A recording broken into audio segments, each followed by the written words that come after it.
It was a massacre in Boston. It was over before it even started, but it's nice to see Vooch playing meaningful basketball and torching the Bulls. And I like what I saw with the Bulls tonight. We'll talk about it. Get the lowdown on one of the most iconic basketball teams in the world. You're listening to Chicago Bulls Nation. What is going on, Bulls Nation? So if you watched the game, God bless your heart. But I've been watching the game because I am interested on the next iteration of Bulls.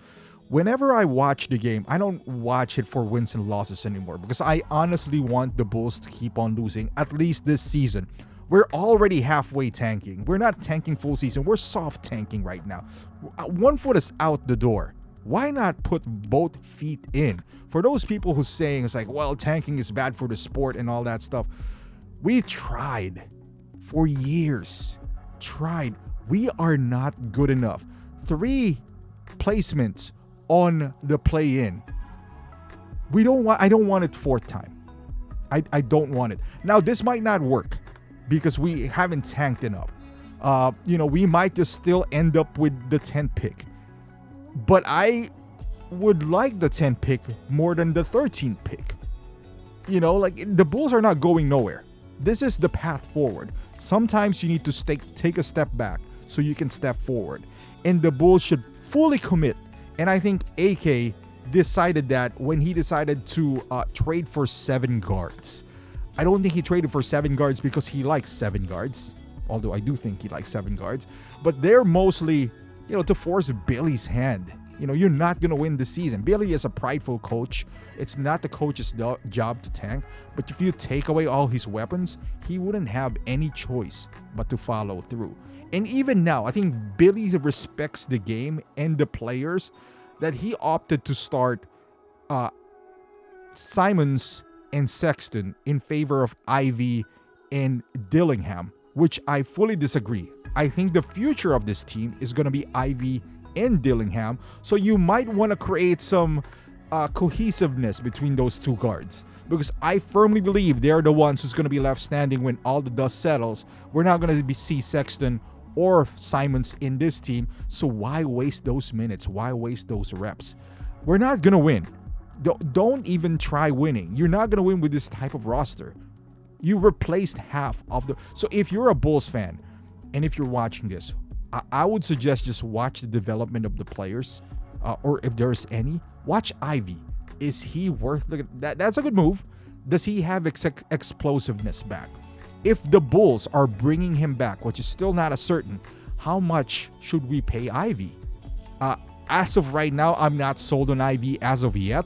If he's gonna go in the way of getting some free agents that I actually do like, then so be it. Let him walk. The Pistons let him walk for a reason.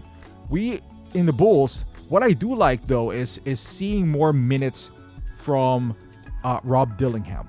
Free Dilly is what I say here. He had the most minutes today. 30, no, it's actually Patrick Williams, which is, I'm not mad at that. But Dillingham had 30 minutes out of all the guards today, led the Bulls in scoring at 16 points. Not a bad shooting night, 50%. Didn't make anything from 3. But he had 7 assists. 3 turnovers, though. But hey, he's a young guy that needs a little bit more runway. But he has this burst of speed. He can also pass the ball. He does have a lot of qualities that make you say, all right, there is something here. Can we tap that? I don't know if we could or if there's anything in there. The good news for Dillingham is that he's on a rookie scale contract and he's very young. That's a good move. He has a first quick step. He's very quick. He can explode to the basket and he has this playmaking ability, which he can get his own. So I would love to see him at some point, not yet, with Josh Giddey. And if that materializes, because I think he needs to stay. He has the most upside out of all the guys that we got. And could him and Josh Giddey work together? I guess we'll find out. If not, can we feature him, rehab his value, and perhaps trade him in the offseason or the next offseason or in the next trade deadline to get more assets. By that, more first rounders and all that stuff. We'll see. I wouldn't mind a rotation of guards between him, Trey Jones, Josh Giddey, and maybe Isaac Okoro. Depending on who are we getting. That is if we decided to get rid of Jaden Ivey. But I'm excited about what I'm looking forward. Maybe is the right word, not excited. Looking forward to what we have with Jaden Ivey and him. That's why I want to see them start. I want to see those two guards be familiar with each other. I don't think they're going to win us any games yet, but I want to see glimpses. Like this Jaden Ivey shot is kind of weird, but it goes in. I want to build their confidence, even at the losing stage. These guys wanted a stage to showcase their skills. Look at that first quick step. These guys wanted reps. That's what they need. And give it to them. They know they're not, they came from winning programs. Jaden Ivey is on the first seed in the Eastern Conference. Dillingham is, contending in Minnesota in the West. So it's not like what they need is a runway. Even Miller right here, I want to see what he does have to offer. I just want to see glimpses. Kind of like what we saw from Matas last year. I think I'm pronouncing it right now. Somebody corrected me, and thank you for that. He said the accent is on the MA, so Matas Buzelis. Kind of like what we see with Matas last year. Kind of like, hey, you know what? There's something in here. Whether we can unlock it or not remains to be seen. But I want to give those that pass is good too. I want to give the same opportunity to Rob and Jaden Ivey. And with that, I'm kind of excited. I'm kind of excited for what's next because of the cap space that we do have.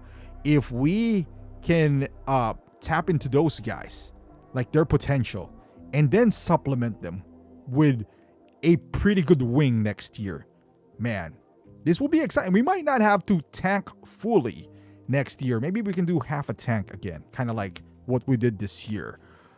Because the difference now is we don't have a lot of expiring next year. So if any, I think only Isaac Okoro is expiring. But I want to see what we have before, filling out the roster next season. But let me hear your thoughts on this Bulls team. I know they suck. We all know they're going to suck. But I want to hear what you're excited about or what you're looking forward to in this new team. But we're going to have an all-star break, so break for us as well. But thank you for watching. Hopefully you like this video. Subscribe to the channel if you're a Bulls fan, and I'll see you in the next one.